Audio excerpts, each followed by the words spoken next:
ರಹಿತವಾದಂಥ ಪ್ರಶಾಶ್ವತವಾದಂಥ ಸಜೀವ ಶರಗಳ ಕುರಿತಾಗಿ ಅವಲೋಕನ ಮಾಡು. ಅದನ್ನೆಲ್ಲ ನನಗೆ ಯಾಕೆ ಕೊಟ್ಟಿದ್ದಾರೆ? ಲೋಕದಲ್ಲಿ ಧರ್ಮ ಸಂಸ್ಥಾಪನೆಗೆ ಬೇಕಾಗಿ ವನ ಮಧ್ಯದಲ್ಲಿ ಕೋಡಗವೊಂದನ್ನು ಒಡೆಯುವುದರ ಮೂಲಕ ಧರ್ಮ ಸಂಸ್ಥಾಪನೆ ಮಾಡಬಹುದು ಎನ್ನುವುದಾಗಿ ಹೇಗೆ ಭಾವಿಸಿದೆ ನಾನು?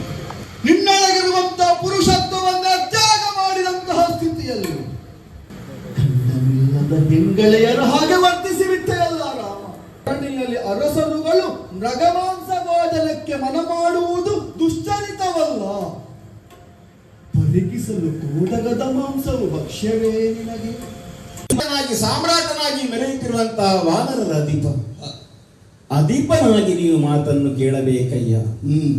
ಅಧಿಪನಾದವನಿಗೆ ಅವನದ್ದೇ ಆದಂತಹ ಸಂತಿಕೆಯೊಂದಿಗೆ ರಾಜ್ಯ, ಕೋಶ, ಪ್ರಜೆ ಇದರೆಲ್ಲ ಹೊಣೆಗಾರಿಕೆ ಇರುತ್ತದೆ. ಒಬ್ಬ ಹೊಣೆಗಾರಿಕೆಯನ್ನು ಹೊತ್ತವನು ಯಾವ ರೀತಿಯಲ್ಲಿ ಹೆಜ್ಜೆಯನ್ನು ಇಡಬೇಕು ಎಂಬುದಾಗಿ ನೀನು ನಿನ್ನ ಮಾತಿನಲ್ಲೇ ಹೇಳಿಕೊಂಡೆ.